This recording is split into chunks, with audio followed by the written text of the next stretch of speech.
Saan ba titira talaga sila, Chamame? Yan may question. Saan? Alam mo yung ano, yung aso Billy, tingnan mo yung aso. Yung Nakita ko yung aso. Aso pa rin, lumalakad. Alam mo yung askal na aso na yun, napakabait. Alam ka naman yung aso, pag lumakad, naging Bili. pusa. Bili yung askal na aso, mabait pa, no? Kaysa kay Luna, no? Tiyan mo. Kasi mana sa amo. Alam mo, gumamit ka ng mic kasi bulol ka. Bulol. O, ikaw gumamit ng mic. Kasi, Ayan nga, ganito o, ganun lang siya. O, ayan. Alam mo na, bondat. Ito naman si Akla. Aray, dito bisita. at least, tao pa rin. Dilimit na, tiyan ko ibili. Ayan, malaki pa rin, Kuya Bel. Walang pagbabago. Dilimit na, di masyado kalaki. Tatanungin kita yung totoo, ano sino mas payat sa amin dalawa? Ikaw na nga. Asa na? Huwag kang Ikaw ikaw na eh. Hindi nga. ka naman humihingi. Yung totoong upo naman, walang ano. Ako, tiyan mo. Kuya Bel, walang pagbabago. Parang Gabi-gabi. nagkakaroon ka na ng belt bag din. Wala na nga belt ba? Saan ang belt bag? Wala Wala na, na ba? oh. Sa dami niya, alam mo, sa dami niyang sinasaksak sa, yung sinasaksak niya sa katawan niya kasi ilang miligram? No? Ilan? 500. 500 miligram. Grabe. Hindi kinakaya, Billy. Alam mo kung Kaya bakit? nga. Napatunayan kung malakas pa rin siyang kumain. Kaya nga, nakita mo. Oo, ngayon, nung mga nakaraan, parang ganito ha, una nagsaksak siya ng Sunday. Tapos kakain siya ng marami. Hindi siya ganun, Billy. Nagsaksak siya ng Monday, Sunday. So, Sunday parang wala siyang gana, no? Parang Sunday, Oo. siyempre di pa Oo, umepekto. hindi pa umepekto. Malakas pa. Tapos pag nag-Monday, unti-unti nababawasan Unti-unti yung ano niya. nababawasan. Ayan. Tapos Tuesday, ayan, unti-unting nababawasan yung kain niya. Pag pumatak na ng Wednesday, Ayun balik sa na, dati. aariba na naman. Inisip kasi maraming mga taong nagugutom. Yung mga katutubong badyaw na Kaya nga, nagdadaanan marami natin. na nagugutom. Yung Gutom na gutom ikakainin sila. mo, ibigay mo sa iba. Ayan nga, kinakain ko na nga lang. Ay, sus, Ginoo.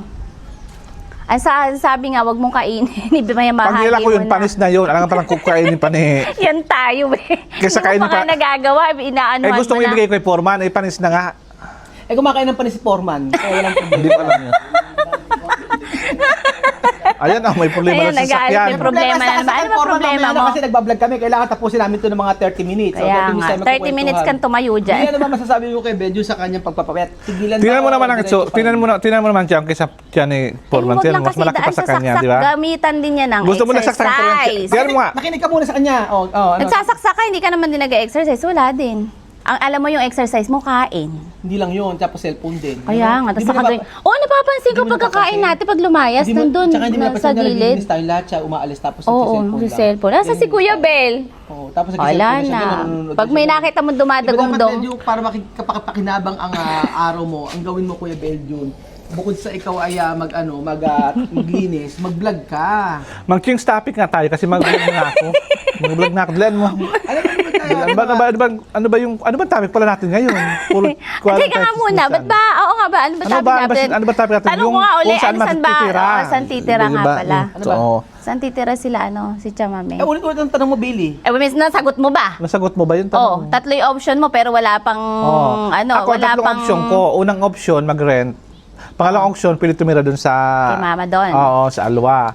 Pangatlong option, Sa bahay namin. Palalayasin hindi, nga paggawa kami ng dito. bahay. Nasa lupa ni Nino? Princess. Ay, joke lang. Alam mo- Sa lupa ni... Billy, alam mo, sa lupa na bibili ito dyan. gusto ko. Ano? Sa totoo lang, ganito. Kaya kita pinapunta dito kasi ganito. Parang mas gusto ko na kayo ay tumira sa Aluwa. Tapos? Lilipat ka sila. Lilipat na kayo sa Aluwa. O, pwede mo ngayon na? Tapos ito mo si Chamerse. Ay, Chamerse. Kasi malapit dito. sa'yo. Oo. Malapit. Mas malapit. Ang tanong nga, yung kanyang... Kasi doon, okay naman kayo doon. Meron ka naman sasakyan. okay lang ba kayo doon? Ha? Okay lang, kahit saan, Diyos Kasi ko. matagal nang tumira. Ganito po yan mga amigo kasi maraming Smeo. tatanong sa akin. Alam mo nung Billy, bagong-bago yun. Oo, maraming Malaki. tingin mo ng pero ng mic kasi ikaw malakas ang bunganga mo si Benji medyo. Makabunganga naman. Huwag ka masyadong bulol. Oh, bulol kasi si Bedjo. Nagkakaroon ko lang speech communication para maayos ang pag-articulate ng aking speech. Ang basta sa Oo. Speech communication. Ay, Oo, alam ko, pinag-aralan ko. What is speech communication? Speech communication is communicating each other. Oo, di ba? Oo. Sa Tagalog, ang pakipag-usap ay kailangan mayroong... Kailangan bulol. Oo, ganito Kailangan yan. na maklaro at naiintindihan ng iyong kausap. Yung sa Tagalog yun. Hindi ganon. Oo, Kasi ngayon, Kain mo kasi kaya nga po tita, nag-aaral po ako magsalita ng Tagalog. Kaya nga speech communication daw ano. Oo. Ikaw ano masabihin mo? Ano yung course mo? Course ko, hindi naman ako nag-college eh. Pero ang gusto ko sana nursing. Di ba ang course mo, Gusto ro niya ng ang nursing. course niya dati, entertainment. Kasi nag-Japan. Parang mali. Bachelor's, Hindi ako natunod. Bachelor's of Art in Entertainment, yung dapat ang kanya. Sumayaw siya. Kaso nga lang, di siya tuloy kasi kinuha siya ng kaputi na ano na. O, ganun nga nangyari. Oh, yun. Tapos Na Japan, hindi na Japan. nagapan ka. Ang ginagawa ni Billy kasi panay punta niya dun sa may trabaho Kasi ni Billy kasi, Pogi. kabata-bata pa kasi, 18 anyos pa lang, kumakaringking na. Kumakaringking na, gusto na lagi hinahabol si Kuya Pogi. Oo, tapos ala siya ginawa kasi magja-Japan siya. Nahabol sa Gapan, nahabol sa Kabanatuan, hanggang sa Hain, pati sa Sanidro, hinahabol pa rin. Oo, O, yan tuloy. Ay, kami yung taga-kain. Ano ka ba? Tagayin yan. Tagay ba? Oo. Sabi sa'yo, yung info mo. Akala ko, taga San Antonio.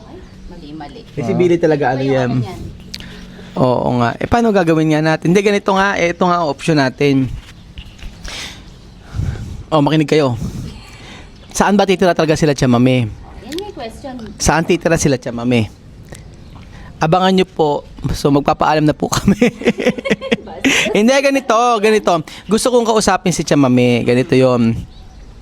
Ang gusto ko sana, ganito eh. Ang option lang kasi, yung bahay na nilipatan namin. Okay? Pangalawang option is doon sa may Alwa. Sa dating bahay nila. Ay, dahil ganito lang, i-explain ko isa-isa. Sa bahay namin, okay, sa bahay namin na pinaglipatan, okay sana doon, kaso nga po, si mama po kasi, si Tia Mercy ay lilipat na ng bahay, at gusto ko ay, pag lumipat siya, wag na doon sa may Alwa, doon sa may dating bahay nila Tia Mame. So, yung bahay po na yan, lilipatan namin, yun ang isang option. Pero, nakikita ko hindi maganda kasi malayo sa amin. Kung aalis sila Tia Mame, tapos sila misma, si Amir tsaka si Bibian, ang matitira dito, ano mangyayari? 'Di ba? Ang hirap. Kasi, ang hirap noon kasi, malayo sila sa akin. Siyempre, aalis si Tia Mame eh. Tapos yung pag-aaral, di ba? Yung pag-aaral. Okay, next, ganito. Game. Pangalawang option sa may apartment, yung dating tinira nila ng kauna-unahan. Okay naman. Walang problema. Kaso, ang ano dito, ang problema naman doon sa may apartment ay malayo talaga masyado. Malayo din. So, paano tatlo lang silang mga bata? Pwede bang ganun yun? Hindi po pwede, di ba? Hindi maganda. Kasi syempre mga bata sila, iwanan mo, kung ano mangyari, ginawa sa kanila, responsibilidad ko yun. So, huli na option, so yung sa may dating tinira nila malayo para sa amin. Kasi syempre dapat ako ang guardian, ako dapat ikatabi ko sila. Pangalawa ay doon sa may bahay nila Kuyang Pogi.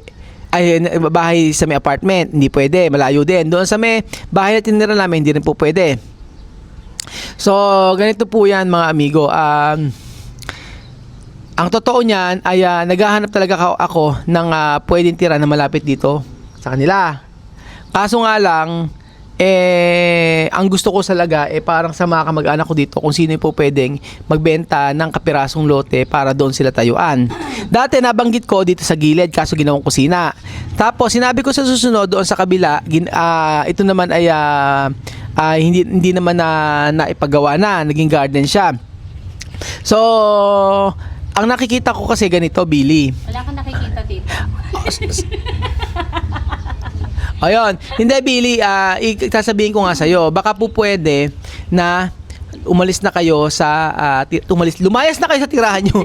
Hindi, yung bahay nila, Billy, dun ko nakikita na mas maganda na tumira sila Tia Mame. Kasi aalis sila Tia Mame eh. Yung bahay na to, malapit dito. Nasa harapan lang. So, madaling puntahan. Di man pansamantala yun, Billy. Baka sabihin mo, Bakit ako? Oo, ito naman, Hindi Billy. lang naman ako kakausapin dito. itong bahay na to. Madali lang naman si Kiyang Pogi. Madali naman kausap. Oo, Si Kapogi, si Kiyang Pogi, okay naman. dito yung aso. Wala na kayong exemption doon ha. Malaki na yung space doon. Tingnan mo na, hindi Ala ka pa pa. natatanong. Di ba natin natatanong si Kiyang Pogi? Yun lang isang option. Ang option natin ay si Kuyang yung bahay nila Kuyang Pogi, doon titira sila misma yung mga bata. Kasi ang room naman doon ay 2. So, pwede si misma doon sa isa, and then si dalawang magkapatid ay doon sa may isa. So, aayusin pa rin naman natin yon. Oo. Kaya lang, ang gusto kasi natin ay Ngayon kayo, ang gusto natin mga amigo ay malapit sa akin. So, yun lang nakikita kong option. And then, isa pang option, yung Casa Pilipina. Yung Casa Pilipina, pwede ko silang patirahin doon. Kaso nga lang, nanghihinayang ako dahil nagge-generate ng income.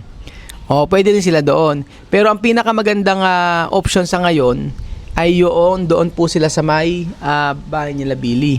Oo, kasi yung bahay naman nun sa may Aluwa, yung sa may mother ko, sa may ancestral house, napakatagal na tumira si Billy doon. Diba? Napatagal na nilang tumira. Kaya tingin ko ay okay naman. Si Billy, walang problema dyan. Wala nga bang problema? Mauulang ako ng oo. Oo, tapos doon, Likod ko lang po. pagtalikod lang. Doon kasi, at doon Billy, mag-ayos na kita ba? Ni-renovate na kasi yun. Ni-renovate na kasi yun. Pero ito po, sabi ng nanay ko, kahit saan daw po pwede naman. Pwede, kung gusto ko daw doon sa may Aluwa, tapos pwede ko daw, kung gusto ko daw pwede doon sa may, kung saan ko daw gusto pwede naman, sabi ng nanay ko. Kung doon sa may ancestral house, pwede uli sila doon. Tapos kung dito sa may kila Kuyang Poge, ayan, kung dito kila Poge, pwede rin naman yon. Depende nga kay Kuyang Poge. Kaso kung hindi papayag si Kuyang Poge na lumipat doon sa Aluwa, wala tayong magagawa kung hindi talaga dapat kung hanapan sila ng maliit na lupa tapos doon ko sila paanoan. Pero hindi naman kasi yun hindi naman siya Billy pang matagalan. Pine-prepare ko lang lahat.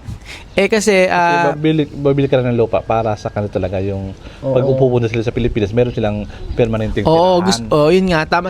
So yun lang yung option natin. Kaya lang, ikaw na makipag-usap kay Kuyang Poge kung kung papayag siya. Kasi doon, payapa doon. Tapos, kahit papaano, ikaw na pupunta ka lang naman dito everyday, ganun lang naman. Oo, tapos, ayusin din naman yung bahay dito. Susi pa ba si Billy? Ayaw pa ba niya? Mas malilinis yung bahay, di ba? Ay, di pala malinis. Ako sa akin, okay sa akin kasi malaki yung takbuhan ni Ayan Luna. na naman siya. Sa akin, okay sa akin kasi Ayun na sana ako. Na nga. tapos malaki yung takbuhan ni Luna, kaya masaya ako. No? Malaki yung playground ni Luna pag naglalaro. Yun na nga ang yun na nga yun yung naiisip kong dahilan. May kalaro na si Pearly. Yun ang nakikita ko. Oo. Ikaw, depende sa'yo. Kaya ikaw, gusto mo malayo dito, wala namang problema. Kaso nga lang, yun lang yung magandang option. Sa Aluwa kayo. Kasi kapangit naman na ayaw kasi ni mother doon sa Aluwa, yun yung sa may dating sa ancestral house. Yun. Kaya sa mga nagtatanong, saan titira sila misma? Oo. Ang sagot niyan, dito talaga titira sila misma. Dito talaga. Kung sila ay makakapunta agad dito. Pero sa ngayon, ipe-prepare namin. Tapos pa naglipat kay Billy, wag na kayo magdala ng mga sopa kasi meron na doon. Higaan, wag na kayo dala. Kompleto na ron. Ang damit lang dadalhin niyo. Hindi na rin. Yung mga gusto mapugutan ka ni Kuya Pugi, yung mga manok niya, di ba, dalhin mo pag magalitan ka noon. Tapos yung mga gansa. Yung pato. Kaya na ni Chawaming alagaan yun. Tapos yun, ang maganda doon Billy kasi lagyan mo ng tubig yung kuha doon para nanguyan ng pero wait pato. wait muna, Bedyon. Dapat itanungin din natin muna si Tanungin ko muna si Chamame kung agree siya sa ganon. Okay, pabibigyan ko ng option si Chamame kung saan niya gustong tumira yung mga bata. Okay ba? Nag-gets niyo ako? Yes. Ayun. So, ayun po mga amigo, sa lahat ng nagtatanong, doon po talaga sila titira. Pero bigyan natin ng option si Chamame kung saan siya magiging komportable. Oo, di ba? Kung saan siya magiging komportable. So, ayun po mga amigo, nasagot na namin yung tanong nyo. So, Billy, mag-impake na kayo. Teka muna, tatanungin mo pa nga si Chama pag i-impakehin namin lang. Si Belgium pag-impakein mo. Palayasin natin si Belgium. Layas na Belgium. Matagal na kang lumayas. Dito na siya lumipat. Ito na siya. Saka na unang lumipat, di ba? Oo nga. So, ayun po mga amigo, thank you so much po sa panonood ng episode na ito. At talaga naman kanina pa sila nagigil umalis. Ayaw nyo talagang mag-vlog. Ewan ko sa inyo. Kayo ayaw mag-vlog. Tapos ngayon, ano naman kayo dyan? Bahala na nga kayo dyan. Bahala kayo dyan. Wala kayo. Diyan na nga kayo.